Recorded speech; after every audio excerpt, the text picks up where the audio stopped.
These crochet home decor items are flying off shelves right now, and most people have no idea why.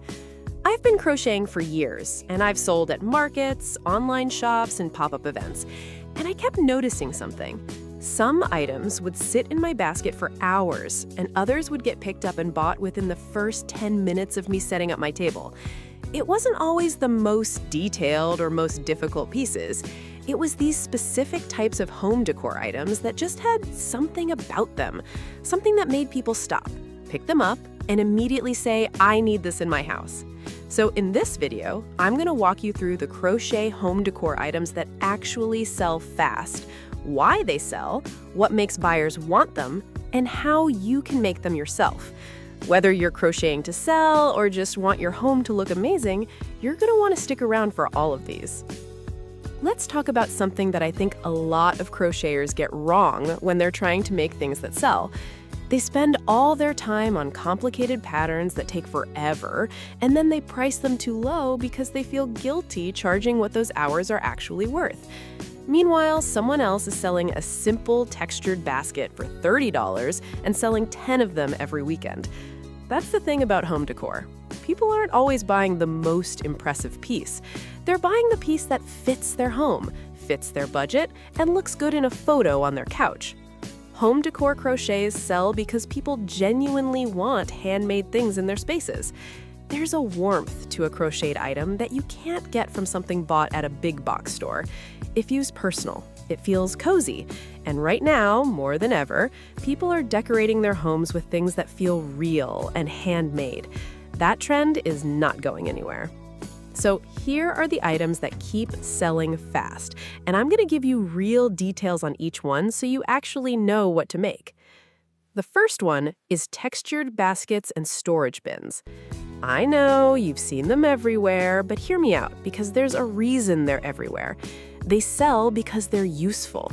A crochet piece that doubles as something functional is always going to be easier to sell than something purely decorative, because the buyer can justify the purchase. They're not just buying something pretty, they're buying storage, they're buying organization.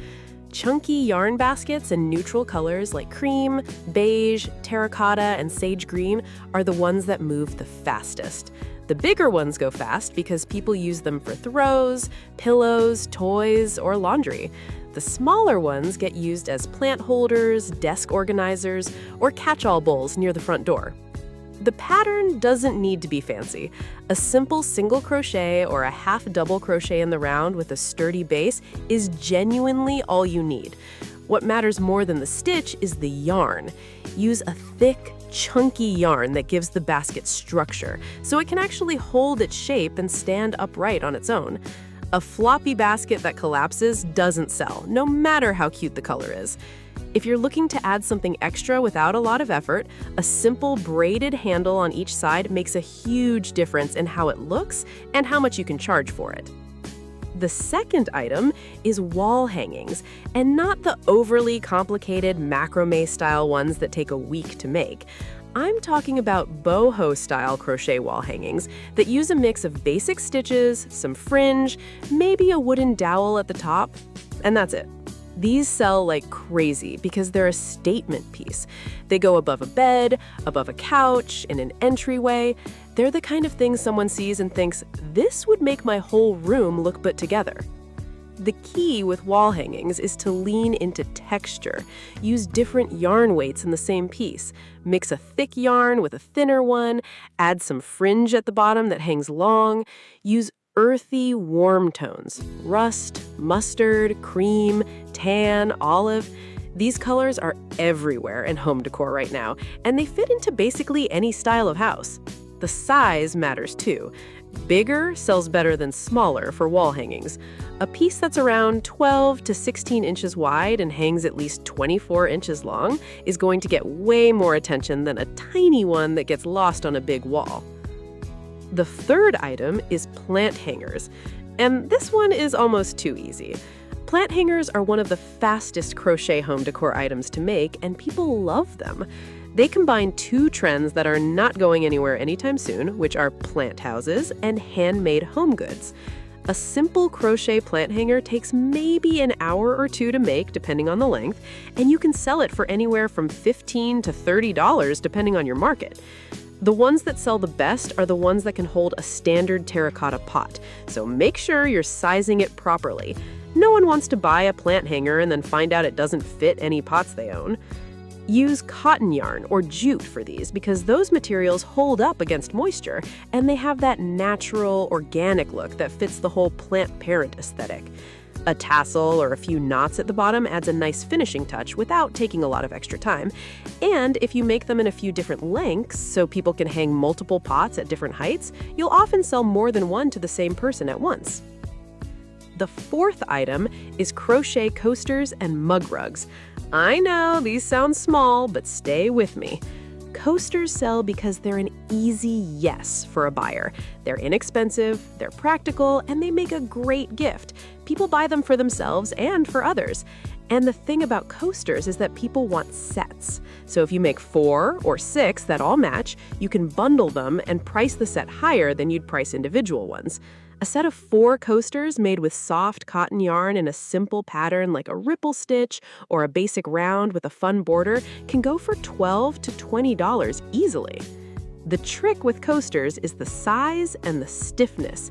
They need to be big enough to actually hold a mug without the mug tipping off, so aim for around 4 inches in diameter. And they need to be thick enough to actually protect the surface, so use a tighter stitch or double up your yarn. If they're too floppy, people will pass on them even if they look cute.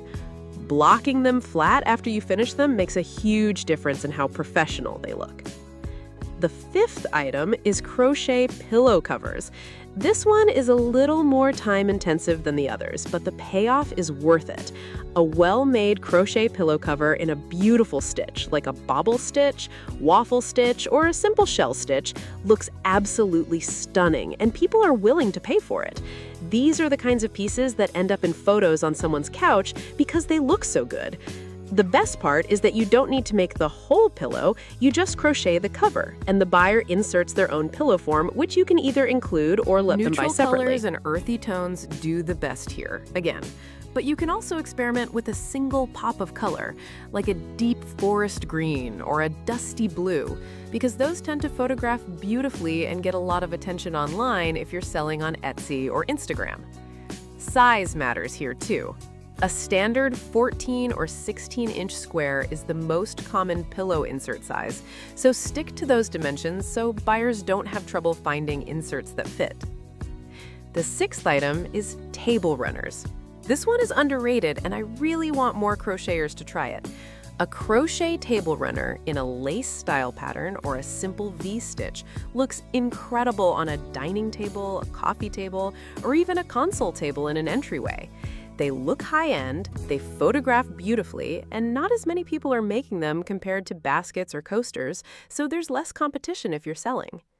Use a lighter weight cotton yarn for these. Something like a size 4 worsted weight cotton gives you a nice drape without being too stiff or too floppy. A simple lace pattern or even just rows of alternating V-stitches with a nice border around the whole thing looks elegant and takes a relatively short time to make once you get your rhythm going. The length depends on the size of your market or your customer's table, but a runner around 30